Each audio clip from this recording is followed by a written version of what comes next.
Hey everybody, this is Donnell Tucker, Interactive Media Associate at G4TV.com.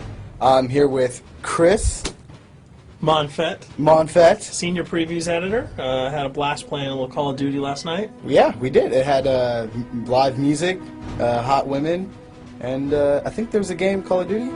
Yeah, I wasn't even paying attention to that. Yeah, I was paying attention to the pencil skirts and nerd glasses, but I was looking at the lights. When I wasn't doing that, I was blasting fools in deathmatch, team deathmatch, and a couple cool new wager matches, which we'll talk about later on. But first, we're going to sort of dig into some of the perks, skills, emblems, attachments, etc. Yes, so let's dive in.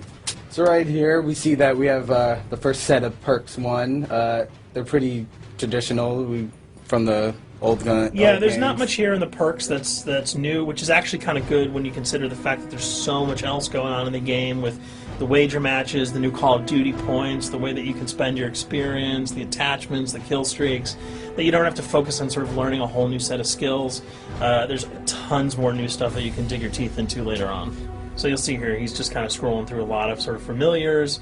There's some of the sort of old favorites have been renamed, but for the most part, everything you've known and played in other Call of Duty games are here. So you'll see here when you go back to lethal, you got your frag and your semtex. Those are pretty everyday equipment.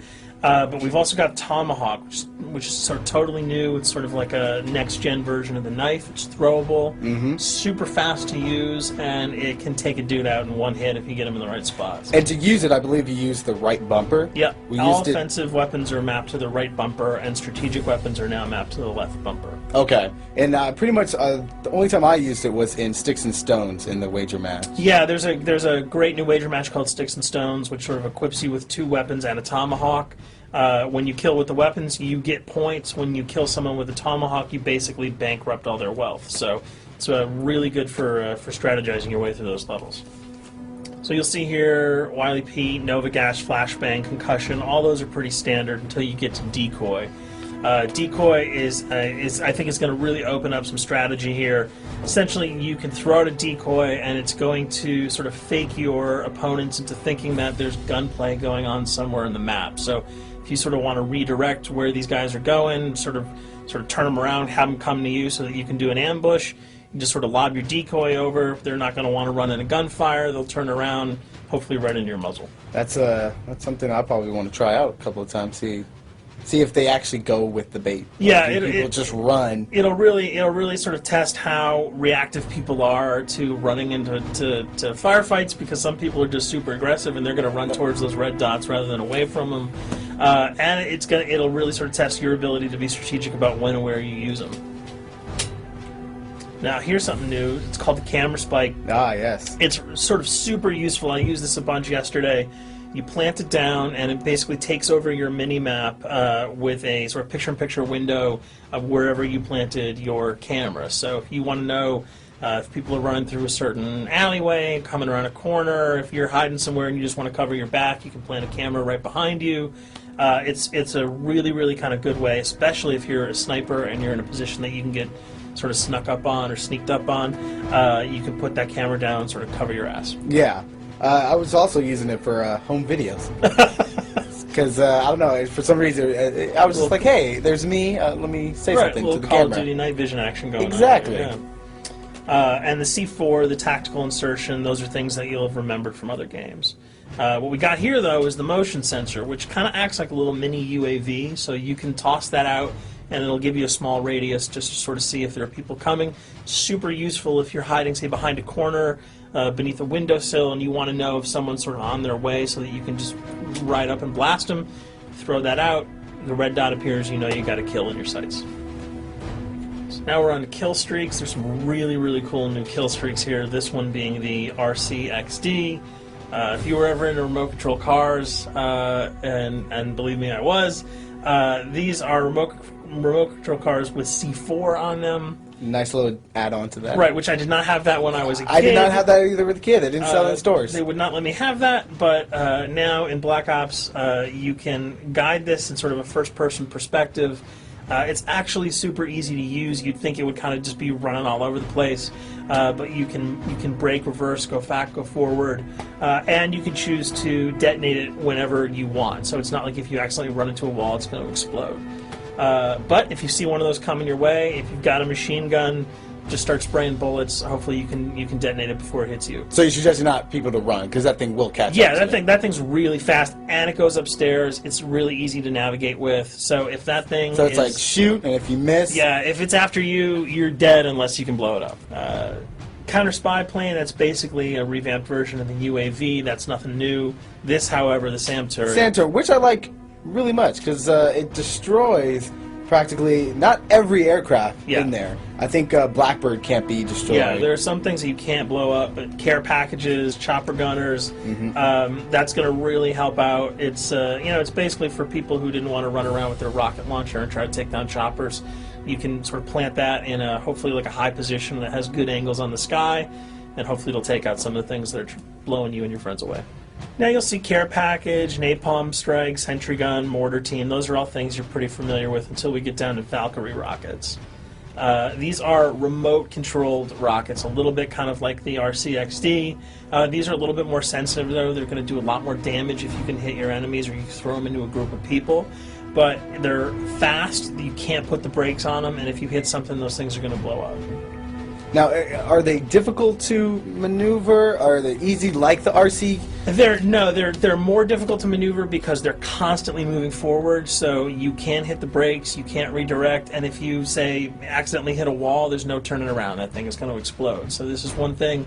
Open spaces are really key, but if you're really good, right? You've got a bigger blast radius though, so if you kind of miss by a couple of feet, it's not going to matter because the guy's going to be vaporized anyway. And with 7 kills and 4,000 CP, it's going to take a little while to build up to it, but hopefully you'll be able to practice a little bit and really kick some ass.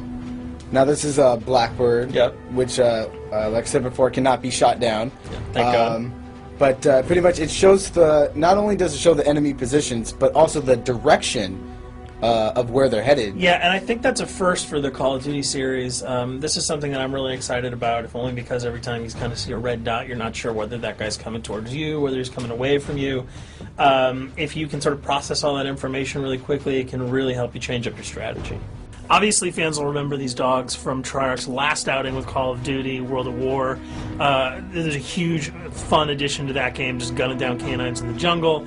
Looks like you'll be able to do it again this time, only that you get to call on the pack to kill your opponents. I got no problems blowing away a rabid attack dog. Well, even if it makes the sound, like a whimpering sound, even if it makes a little feel whimpering anything sound. when you shoot If that? it was like attack puppies or attack corgis, I probably couldn't shoot them because those are too adorable.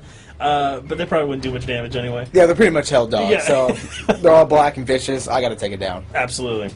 This time the chopper is completely pilotable. You'll be able to jump in, fly around, machine gun dudes on the ground. If you've seen any of the single-player demo, you'll have a sense of what it's like to jump in the chopper, at least in the single-player mode, and blow up some bridges, stuff like that. Unfortunately, the buildings in multiplayer are not destructible, so your missiles will just be tearing up people, not places, but it'll still be a lot of fun to get in there and blow some stuff up. And here we're just kind of going through the custom loadouts. This is, pretty standard stuff for Call of Duty. And here we come to something that's really not standard. This is a totally new feature that if you were one of those players who just sort of found yourself really bored, kind of yawning with the same old emblems over and over again, you can create your own here. Yeah, and not all of them are already there at your disposal to create. You can purchase most of these with your COD points, but some of them are unlockable. So as you go throughout the game, you sort of get achievements or sort of mini challenges. You're going to unlock these. As you come up in levels, you're going to unlock more, and eventually you can unlock over 300, about 304 that are on this menu. And you'll see they're pretty simple. They're numbers, quick lightning bolts, people, figures. You see swords, crests, shields. All of these you can manipulate, you can edit, you can change the color, and we're going to see that in just a bit. So we pick a little, I guess you can say, a person? Yeah, kind of Mad Men meets Reservoir Dogs that we're about to manipulate here. First, we're cycling through, trying to find a suitable weapon. Maybe a soft drink, probably not. So let's go for the sword. Yeah, it's the sword. That's a good little attachment. And you'll notice that he bought that with some of his COD points that he earned playing some of the wager matches. All obvious jokes aside about the positioning of the sword here, you can see that he can position it in the guy's hand. You can select up to 12 layers here. That's a lot. That's a lot to create. Imagine what you can do. And you don't see it here, but you can zoom in, you can zoom out. So if you wanted to sort of just have the head and the hand here, you could pull that guy to the bottom of the frame and zoom him in. You can change the backgrounds, change the colors. the color. You'll see here that he can even just kind of go to an outline mode of this guy with no detail. So there's tons and tons of customizable stuff. And you'll see it appears in your little player card at the bottom. And most importantly, it actually is something you can put on your guns and your weapons. Correct. That's only available when you level up at a certain level, that you'll have that option to tag it on your weapon. Absolutely. And you might not see it as you're playing through the game, because obviously, by the time you see your opponent's gun, you're not going to see the emblem. You're going to see you're not going to stop by and be like, hey, you know what? That's a nice little picture you got as there. the bullets hit your face. But it's going to be something really cool for people who want to kind of be directors in theater mode, who can get close-ups on the weapons and the guns. And you'll just kind of know that you have it all the time, that weapon is your weapon. Well, there you have it. A few little things for you to know. We're also going to be checking out some of the other maps and wager modes, so check those videos out at g4tv.com.